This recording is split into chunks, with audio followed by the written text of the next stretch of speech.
प्रिय मित्रों, जय श्री राम एवं सुप्रभात।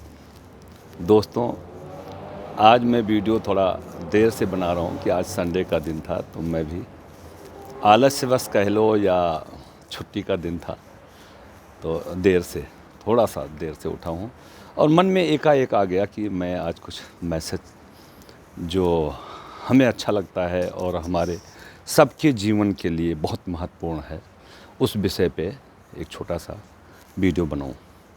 वो महत्वपूर्ण जो चीज़ है वो है वृक्ष।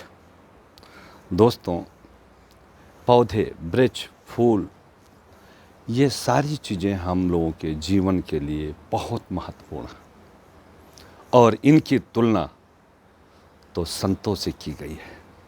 कहा गया है, एक चौपाई सुना के बताता हूँ कि वृक्ष कबहु नहीं फल भखे, नदी न संचय नीर, और परस्वार्थ के कारण साधु ने धरा शरीर। दोस्तों, जैसे साधु जो सच्चा साधु है, जो सच्चा संत है, वो साधु क्यों बनता है?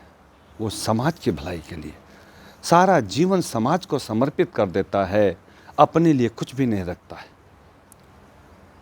वो पीले वस्त्र, वो खड़ाऊं, वो कमंडल, इसके अलावा उनके पास कोई दौलत नहीं होती। समाज को ज्ञान देना, सही रास्ते पे चलने का सुझाव देना, सिखाना, जो हमारे पूर्वज जो हमें सिखा के गए हैं, जो हमारा धर्म कर्म है, उससे जोड़ना, ये सब काम सच्चे संत करते हैं। और वैसा ही काम वृक्ष करता है। वृक्ष के बारे में आज मैं क्यों बताने जा रहा हूँ दोस्तों।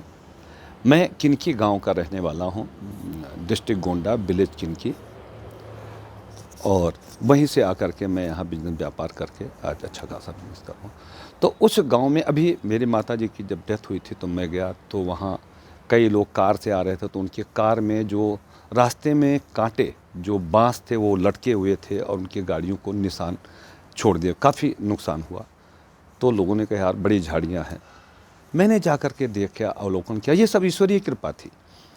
तो मैंने कहा नहीं यार, ये झाड़ियाँ ऐसा क्यों हैं? ये इतने सालों से इन लोगों ने इसका कोई देख रेख नहीं किया। इतने कांटीले जंगल बना हुआ था, और वो भी आस पड़ोस का मिला करके तकरीबन 10 एकड़ में। मैंने संकल्प लिया कि मैं 1 महीने बाद, अभी बारिश चल रही है, बारिश ख़त्म होने के बाद मैं इस जंगल को साफ़ करूँगा। और बहुत पहले मैंने बचपन में वो देखा हुआ था कि वहाँ बहुत सुंदर बाग था आमों का।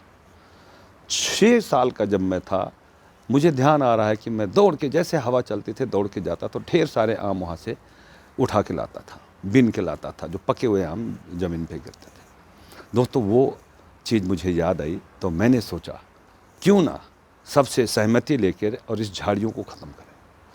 अभी 15-20 दिन पहले मैंने सबसे सलाह किया, मैं गाँव गया हुआ था, तो सभी लोग तैयार हो गए कि हाँ भैया, ये झाड़ी हटवा दो, तो हमारे सबके बस का बात तो नहीं है।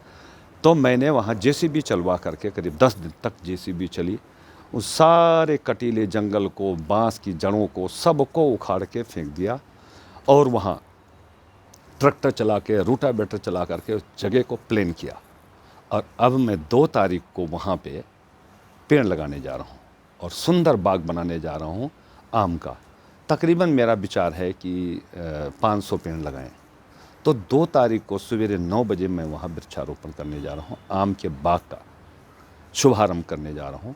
तो हमारे सारे गांव वाले, हमारे सारे हित मित्र हमारे साथ होंगे, सभी के द्वारा एक एक पौधा लगवाएंगे, और उस जो ट्री गार्ड होगा उस पर उनका नाम लिखा होता है, जिससे उनको स्मरण रहे कि ये पेड़ हमने लगाया था, और उसकी रक्षा भी करें। अब दोस्तों, ये कार्य इतना पुण्य कार्य है कि इसका वर्णन घंटों घंटों करें तब भी कम है। फिर भी मैं संक्षेप में बताना चाहूँगा कि वृक्ष जो है, जब से हम जन्म लेते हैं और जब तक मृत्यु को प्राप्त नहीं करते, तब तक वो हमारा साथ देते हैं, हमारे दुख का हरण करते हैं, हमें हर तरह से सुख प्रदान करते हैं, शांति प्रदान करते हैं, और ऐशो आराम भी देते हैं। कैसे? बचपन में जब पैदा होते हैं, पैर के बल चलने लगते हैं, तो एक तिकोना खड़खड़िया मिलती थी चलने के लिए। बचपन में हमें मिला था 3 पहिए का, लकड़ का पहिया, लकड़ का स्ट्रक्चर था, 3 तिकोना था। बड़े हुए तो चलना किसने सीखा? लकड़ी से। फिर जब बड़े हुए तो बाग में जाने लगे, आम के पौधे मिले, आम के पौधों से जो फल गिरते थे, आहा, मैं उसका कितना वर्णन करूं। खैर, मुझे फल भी, ये वृक्ष जो हैं हमें फल भी देते हैं, फूल भी देते हैं। अब आपके घर में अगर पौधे लगे हुए हैं तो आपको कितना सुंदर लगता है। आप पौधे किस लिए लगाते हैं? कि यही पौधे हमारे, ये वृक्ष जो है, ये आपको जीवन देते हैं। कार्बन डाइऑक्साइड को एब्जॉर्ब करके, उसको शुद्ध करके ऑक्सीजन देते हैं। फिर जब आपके यहाँ अंतिम क्षणों पे भी अगर कोई, किसी का देहांत हो जाता है तो अग्निदाह भी लकड़ी से ही होती है ज़्यादातर। दूसरा, जीवन में ऐशो आराम के लिए चाहे चारपाई बनाना पड़े, खाट बनाना पड़े, या तख्ता बनाना पड़े, या फर्नीचर, सुंदर सा फर्नीचर बनाना, वो किससे मिलता है? लकड़ी से मिलता है। वातावरण जो शुद्ध होता है वो पेड़ से होता है। और कितनी तरह की दवाइयाँ इन पेड़ पौधों से मिलती हैं, जो हमारे जीवन को स्वस्थ रखने के लिए, मानव शरीर को स्वस्थ रखने के लिए उन जड़ी बूटियों का उपयोग करते हैं, जैसे च्यवनप्राश बनते, बहुत सारी दवाइयाँ। और नीम का पौधा अद्भुत है, वो दवाइयों का भंडार है। तुलसी का पौधा दवाइयों का भंडार है। ये जितने तरह के फल हैं ये दवाइयों के भंडार हैं। सो दोस्तों, पेड़ हमें क्या नहीं देता, सब कुछ देता है, लेकिन वो खुद के लिए क्या करता है? वृक्ष कबो नहीं फल बके। वृक्ष एक ऐसा है जो फल हमें देता है और खुद फल नहीं खाता। मतलब इससे बड़ा संत, इससे बड़ा दानी, इससे बड़ा महात्मा कौन हो सकता है? नदी न संचय नीर, नदी कभी अपना पानी स्वयं नहीं पीती, वो हमको जीवन देती हैं। पंच तत्व यह रचित शरीरा, छित जल पावक गंगन समीरा। अगर पानी ना हो शरीर में तो भी जीवन नहीं रहेगा, अग्नि ना हो तब भी नहीं रहेगा, वायु ना हो तब भी नहीं रहेगा, आकाश ना हो तब भी नहीं रहेगा। पृथ्वी, स्थूल शरीर पे जो मांसपेशियां हैं, ये सब धरती का दिया हुआ है। जो हवा है वो हमें, तो कहने का मतलब ये जो पेड़ पौधे हैं दोस्तों, ये हमें जीवन देते हैं। और हम लोगों का परम कर्तव्य होना चाहिए कि हम जीवन में पेड़ लगाएं। हर कोई इंसान खाट बनाता है, घर के दरवाजे बनाते हैं, बहुत सारे फर्नीचर बनाते हैं। हर इंसान जीवन में एक आध पेड़ या 5 पेड़ 10 पेड़ का इस्तेमाल ज़रूर करता है। तो आपका कर्तव्य बनता है कि जो आपको मिला है वो सूद सहित वापस करो, पेड़ लगाइए। पेड़ लगाने से कितने फ़ायदे हैं, मैं गिनाने लगूं तो बाड़ी भी कम पड़ जाएगी। सो दोस्तों, मैं हाथ जोड़ के विनती करता हूं, वृक्षारोपण हर किसी इंसान को करना चाहिए और अपना परम धर्म बना लें। और फिर देखिए आपके जीवन में सुख भी मिलेगा, शांति भी मिलेगी, और दिव्य हो जाएगा ये संसार। जो प्रदूषण का केंद्र बनता जा रहा है, ये प्रदूषण दूर होना शुरू हो जाएगा। और अगर पेड़ लगाना शुरू नहीं करेंगे तो मरुस्थल हो जाएगा। एक टाइम आएगा कि सांस लेने के लिए भी जगह नहीं मिलेगी, तड़प तड़प के लोग मरेंगे।